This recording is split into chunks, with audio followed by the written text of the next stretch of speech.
அனைவருக்கும் காலை வணக்கம்.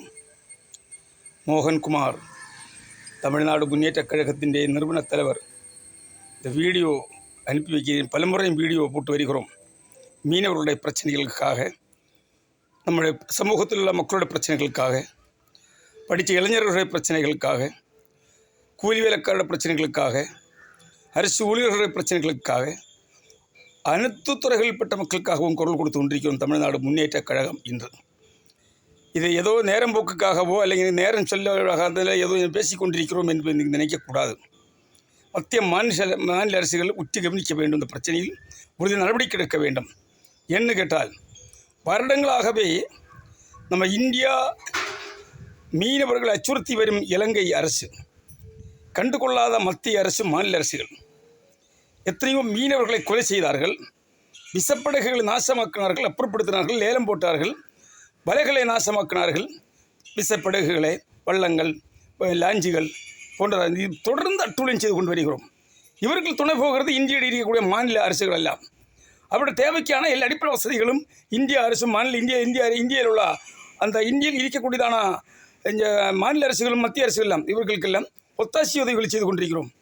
நாங்கள் கேட்கிறேன், ஏன் ஒரு வார்த்தை இந்திய அரசு இலங்கையிடம் ஏன் பேசவில்லை?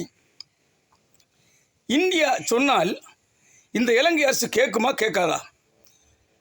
இந்தியா சுதந்திரம் அடைந்த பிறகு 75 வருட காலம் நீங்கள் மாறி மாறி ஆட்சி அமைத்தீர்கள் அல்லவா?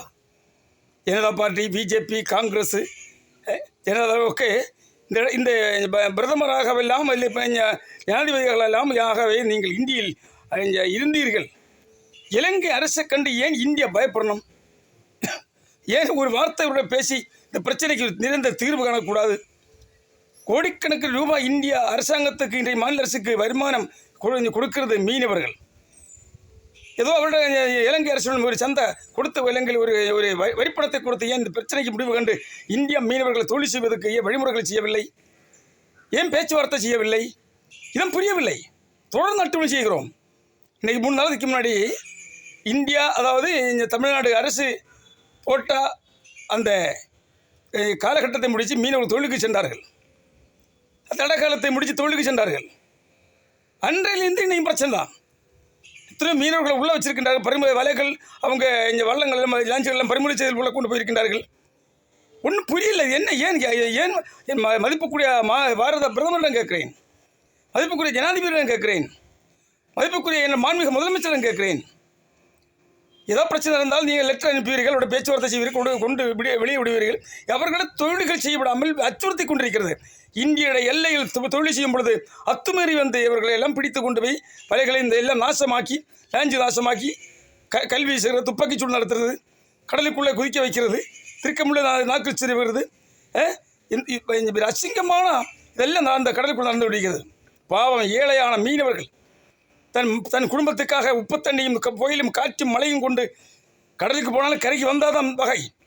தன் குடும்பத்தை எதிர்பார்த்திருக்கும், தன் புருஷனை எதிர்பார்த்திருக்கும், தன் சகோதரை எதிர்பார்த்திருக்கும், தன் தகுப்பனை எதிர்பார்த்திருக்கும் அந்த கரையிக்கூடிய மக்கள், எப்படா என் மகன் வருவார்கள், எப்போ என் சகோதரன் வருவார்கள், எப்போது என் புருஷன் வருவார்கள், என் அப்பா எப்போ விளைவன்னு சொல்லி 10 ரூபா சம்பாதிப்பு கொண்டு அந்த அரிசி வாங்கி கஞ்சி வச்சு குடிக்கிறதுக்கு எதிர்பார்த்திருக்கும் மக்களுக்கு இப்படி அச்சத்தில் கேட்டுக்கொள்கிறேன். எந்த மாநில அரசும் இலங்கை அரசுக்கு ஒத்தாசி உதவி செய்யக்கூடாது. இனி மேற்கொண்டு மத்திய அரசு நிறுத்திக்கொள்ள வேண்டும். இவருக்கு அளிக்கக்கூடிய எல்லா உதவிகளும் நிறுத்திக்கொள்ள வேண்டும். யாரும் அவதூறோ ஒன்றும் பேசவில்லை. ஆகையால் இலங்கை சிறையில் கூட மீனவர்கள் உடனடியாக விடுதலை செய்ய நடவடிக்கை எடுக்க வேண்டும். அவர் விசப்படகுகளும் வள்ளங்களும் வலைகளும் திருப்பி கொடுக்க நடவடிக்கை எடுக்க வேண்டும். இந்த பிரச்சனைக்கு நிரந்தர தீர்வு காண நீங்கள் முடிவெடுக்க வேண்டும். இல்லை என்று சொன்னால் மிகப்பெரிய போராட்டம் தமிழகத்தில் உண்டாகும் என்று தமிழ்நாடு முன்னேற்றக் கழகம் எச்சரித்துக் கொள்கிறேன். இது பல முறை என் வீடியோ வெளியிட்டு வந்துകൊണ്ടിരിக்கும், உங்கள் கவனித்து கொண்டு வந்திருக்கிறோம்.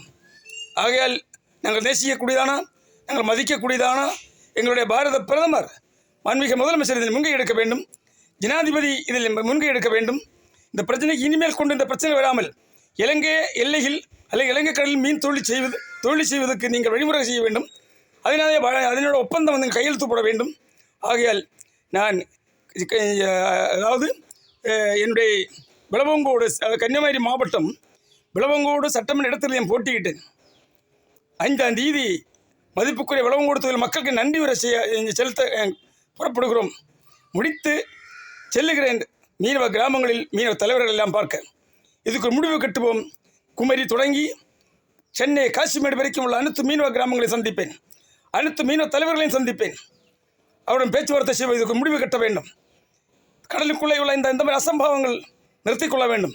கடலுக்குள்ளே மீனவர் கொள்ளை, கொலை, துப்பாக்கி சூடு, இளங்கேட்டாகாசம், அட்டூழியம் எந்த வகையை கொண்டும் தொழில் செய்யப்படாமல் மீனவர்களை நெருக்கி அவர்கள் வாழ்வாதாரத்தை பாதிக்கும் விதம் அரசுகள் வைக்கொண்டிருக்கிறது. ஆகையால் நான் இந்த சுற்றுப்பயணத்தை முடித்து ஞாயிற்றுக்கிழமை தூத்துக்குடி செல்கிறேன். ஞாயிற்றுக்கிழமை சாயங்காலம் புறப்பட்டு திங்கட்கிழமை தூத்துக்குடி செல்கிறேன். அங்கே மீனவர் தலைவர்களை எல்லாம் சந்தித்து பேசுகிறது முடிந்து ராமநாதபுரம் மாவட்டம் செல்கிறேன். ஒவ்வொரு மாவட்டங்களை சந்தித்து மீனவ கிராமங்களை சந்திக்கிறேன். பிரச்சனைகளை ஆராய்ந்து இந்த பிரச்சனைகளுக்கு நிரந்த தீர்வு காண, மீனவ கிராமங்கள் வளர்ச்சியடைய, மீனவர் குடும்பங்கள் வாழ்வாதாரத்தை கண்டடைய பாடுபடுவேன் என்ற வாக்குறுதி செய்து பேட்டி முடிக்கிறேன். நன்றி, வணக்கம். மோகன்குமார், தமிழ்நாடு முன்னேற்ற கழகத்தினுடைய நிறுவன தலைவர்.